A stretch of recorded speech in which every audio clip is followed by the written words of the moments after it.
আগামীকালের দৈনিক রাশিফল নিয়ে বিস্তারিত আলোচনা করব ১২টি রাশির ভালো এবং মন্দ নিয়ে। এটা অতি পরিচিত প্রোগ্রাম। প্রত্যেকটা দিন আমি দৈনিক রাশিফল নিয়ে আলোচনা করি আপনাদের অ্যালার্ট করার জন্যে। আগামীকাল ১১ জুলাই শুক্রবার, প্রতিপদ তিথি, পূর্বসারা নক্ষত্র ও বৈধূতি যোগ, জন্মরাশি ধনু। এবার ১২টি রাশিকে নিয়ে আমি বিস্তারিত আলোচনা করব। কোন কোন দিক থেকে যথেষ্ট পজিটিভ সময় থাকবে, কোন কোন দিক থেকে সতর্ক থাকতে হবে, সবটাই কিন্তু আমি বলবো আপনাদের অ্যালার্ট করার জন্য। তার কারণ একটাই, আমাদের প্রত্যেকের কিন্তু গ্রহ সবসময় ভালো থাকবে তা কিন্তু নয়, আবার সবসময় খারাপ থাকবে তাও কিন্তু নয়। কখনো খারাপ, কখনো ভালো, এটা নিয়েই আমাদের চলতে হয়। আর তার উপরে ভিত্তি করে আমাদের সময় ভালো, সময় খারাপ আমরা ভোগ করে থাকি। তাই আগামীকাল কোন কোন রাশির জন্য সময় ভালো, কোন কোন রাশির জন্য সময় খারাপ, আমার আলোচনার বিষয় এটাই। আর এর থেকে আপনারা যদি অ্যালার্ট থাকতে পারেন, আপনার জীবনে যদি সময়টাকে অবশ্যই এপ্লাই করতে পারেন, তাহলে কিন্তু আপনার সবটাই পজিটিভ হবে। যেটা খারাপ বলবো সেটাও আপনি আটকাতে পারবেন। এটা সম্ভব। ধরুন আগামীকাল আপনার নেগেটিভ আমি কিছু বললাম, আপনার ক্ষতি বা অ্যাক্সিডেন্ট বা অসুখ-বিসুখ, আপনি কিন্তু সেটা কন্ট্রোল করতে পারবেন। আপনি যখনই এই প্রোগ্রামটা দেখবেন, নিজেকে অবশ্যই তৈরি রাখবেন। নেগেটিভ দিকগুলো আপনার জীবন থেকে দূরে সরাতে পারবেন। আর পজিটিভগুলো আপনার জীবনে এপ্লাই করতে পারবেন। সেখানে কি হলো? আপনার আলোচনা আমি যেটাই বলি না কেন, খারাপ বা ভালো, সবটাই কিন্তু আপনি ভালোর দিকে নিয়ে যেতে পারবেন। তার মানে এই না যে আমার প্রেডিকশন ভুল। আমার প্রেডিকশন সঠিক। আপনি জেনে নিজেকে কন্ট্রোলে রেখেছেন, আপনি সাকসেস। এটাই হচ্ছে আমার উদ্দেশ্য, যে প্রত্যেকে ভালো থাকুক, প্রত্যেকে সুন্দরভাবে জীবনযাপন করুক। যে কারণে আমি এই আলোচনা করি আপনাদের অ্যালার্ট করার জন্য। সঙ্গে থাকুন, সবটাই আলোচনা করব, সম্পূর্ণ বোঝানোর চেষ্টা করব। তার আগে আমার সাথে কিভাবে যোগাযোগ করবেন সেই বিষয়টা একটু বলে নিই। নমস্কার, জয় মা কামাখ্যা, জয় মা তারা। যারা ভীষণভাবে সমস্যায় আছেন, তারা আমার সাথে যোগাযোগ করতে পারেন। ১ম প্রশ্ন আপনাদের থাকে, আপনার চেম্বার কোথায়? আমার কোনো চেম্বার নেই। দুটোই আছে মন্দির। দেখুন, তারাপীঠে আমি চেম্বার করছি ঠিকই, কিন্তু ওটা তারাপীঠ আমার কর্মের জায়গা। তারাপীঠ আমাকে যেতেই হয়। তারাপীঠ আমাদের প্রত্যেক মাসে ২ বার করে হোম করতে হয়। আর সেখানে দাঁড়িয়ে আমি তো থাকি। যে কারণে আপনাদের ডেকে নেই যে আপনারা তারাপীঠ আসতে পারেন আমার চেম্বারে। আর আমার মন্দির, এখানে তো আমার থাকতেই হয়। সর্বদা পুজো এবং আমার কিছু জব ধ্যান সেখানে থাকতেই হয়। সেখানে দাঁড়িয়ে আমি সপ্তাহে ৩ দিন আপনাদের আমার মন্দিরে ডেকে নিই। এই হচ্ছে চেম্বার। তার মানে এই না যে প্রত্যেকটা এলাকায় আমার চেম্বার আছে, একদম নেই। আমার সময় নেই চেম্বার করার মতো। তাই আপনাদের যাদের ভীষণভাবে সমস্যা আছে, তারা তারাপীঠ নয়, আমার মন্দির ১০ মহাবিদ্যা কালীবাড়ি এসে যোগাযোগ করে নিতে পারেন। আপনার সমস্যা নিয়ে আলোচনা করতে পারেন। কি করে আপনি আপনার সমস্যা থেকে বেরিয়ে আসবেন, তার অবশ্যই রাস্তা আমি কিন্তু বলে দেব। বা এখনো যারা আসছেন, অবশ্যই তাদের কিন্তু সঠিক রাস্তা আমি দেখানোর চেষ্টা করি।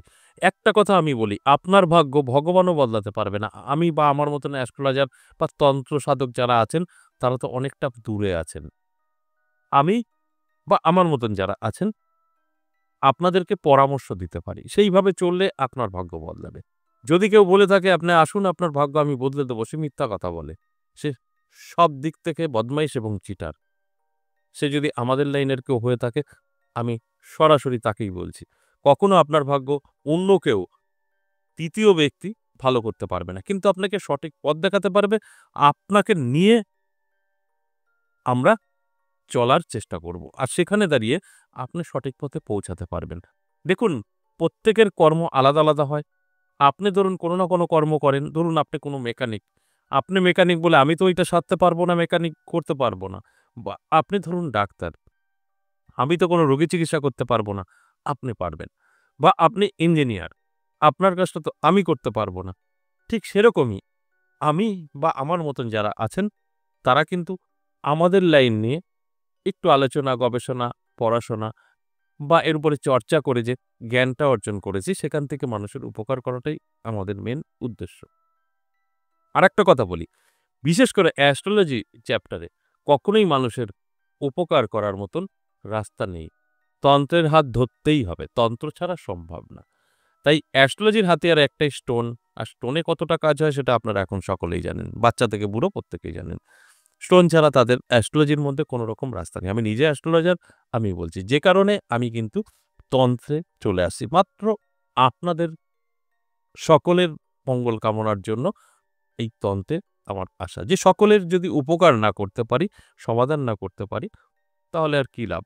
তাই আমি তন্ত্র থেকে হোক, অ্যাস্ট্রোলজি থেকে হোক, যেদিক থেকেই হোক না কেন, সেখান থেকে আপনাকে অবশ্যই রিলিফ দিতে পারি। আপনার সহযোগিতা প্রয়োজন আছে। আপনি কিছু করবেন না, শুয়ে বসে থাকবেন ঘরে। আপনার দুর্ভাগ্য নাশ করা সম্ভব না। কেউ পারবে না।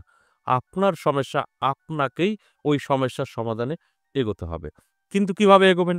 কে আপনার সাথ দেবে? সেটা আপনার বা আমি বলব না, আমার মতন যারা আছেন তারা আপনার সাথটা দেবে। ধরুন আপনি বিপদে পড়েছেন, যেকোনো কেসে আইনি ঝামেলায় পড়ে গেছেন, তখন কিন্তু আপনি সরাসরি একা কিছু করতে পারবেন না। আপনি ধরুন অ্যারেস্ট হলেন, আপনাকে জেরা করলো, আপনি একা কোনো কিছু করতে পারবেন না। আপনার কি প্রয়োজন হবে? একটা আইনি লোক, অর্থাৎ আমরা যাকে বলি লয়ার বা উকিল প্রয়োজন হবে। সে আপনাকে সাপোর্ট করবে। ঠিক এইগুলোও তাই। আপনি বিপদে পড়লে কোনো অ্যাস্ট্রোলজার কিন্তু আপনাকে সাপোর্ট করতে পারে, কোনো তন্ত্র সাধক আপনাকে সাপোর্ট করতে পারে। কিভাবে আপনি এগোবেন সেগুলো আপনার সম্পূর্ণভাবে গাইড করে দিতে পারে। আপনি যদি আমাদের কথা মতো চলে আপনার জীবনটাকে গুছিয়ে নিতে পারেন, 100% উপকার পাবেন। আর আপনি যদি আপনার মতো চলেন যে আমি তো টাকা খরচা করলাম, আমি কিছু করব না, উনিই করে দেবে, তাহলে ভুল করবেন। কখনোই সম্ভব না। অর্থাৎ আমি এটাই বোঝাতে চাইছি, আপনার সমস্যা যত বড়ই থাকুক না কেন, আপনাকে আমরা গাইড করব, আপনাকে চলতে হবে আমাদের কথা মতো।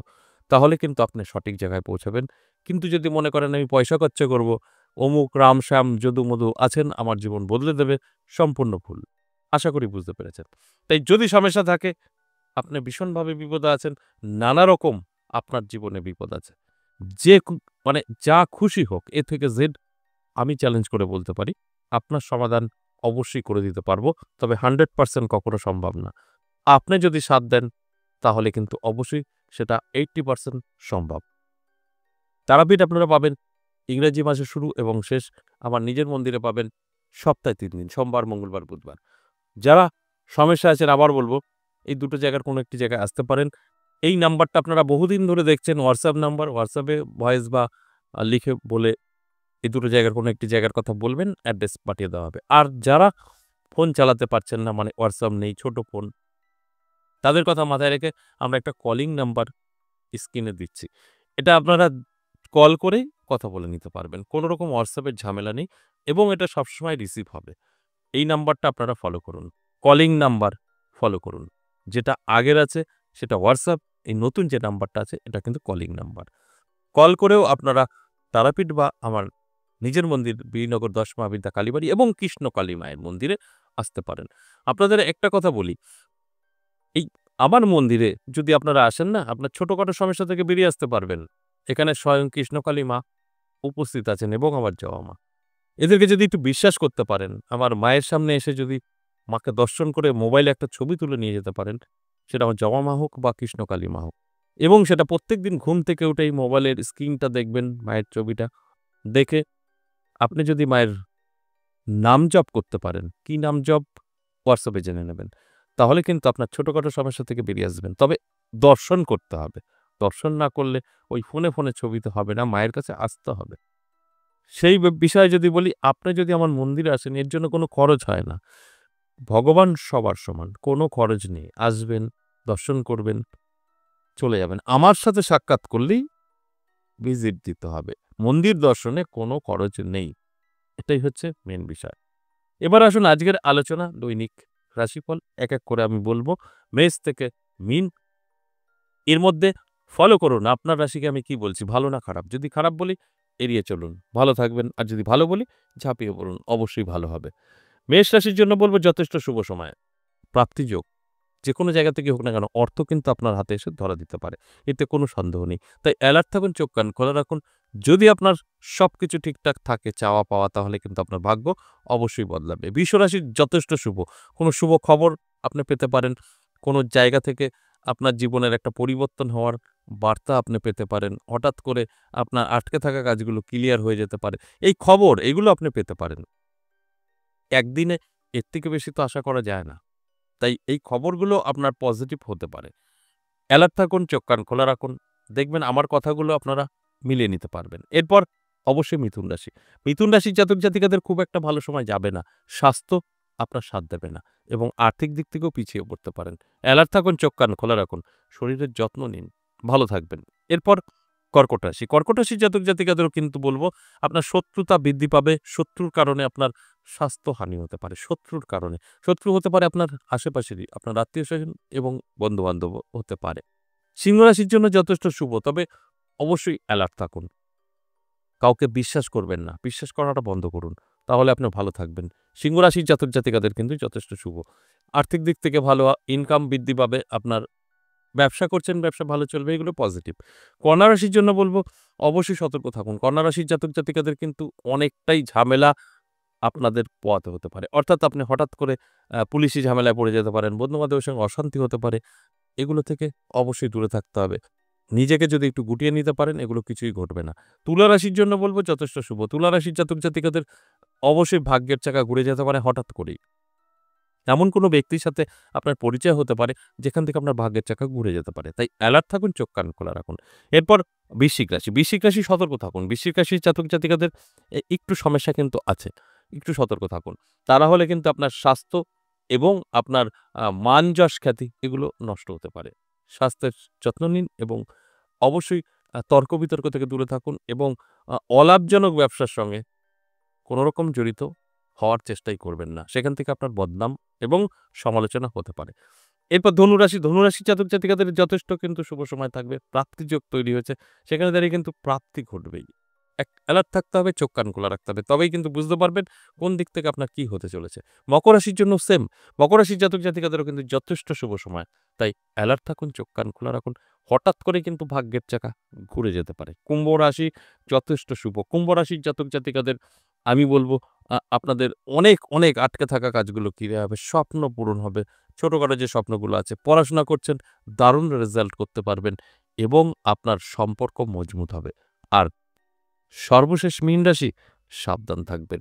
আপনার কিন্তু অনেক শত্রু বৃদ্ধি পাবে এবং আর্থিক ক্ষতি আপনার হতে পারে। এই দিকগুলো অবশ্যই মাথায় রেখে চলতে হবে। এই যে মেষ থেকে মীন ১২টি রাশি নিয়ে আলোচনা করলাম, এগুলো সম্পূর্ণ কিন্তু এভারেজ এবং সর্বজনীন। এক্ষেত্রে আপনাদের প্রত্যেকের ধরে মিলবে এরকমটা কিন্তু নয়। 50% জাতক জাতিকাদের মিলবে, 50% জাতক জাতিকাদের কিছুই মিলবে না। আশা করি বুঝতে পেরেছেন। আজ এ পর্যন্তই, আবারও আসবো নেক্সট ভিডিও নিয়ে। ততক্ষণ ভালো থাকুন। নমস্কার।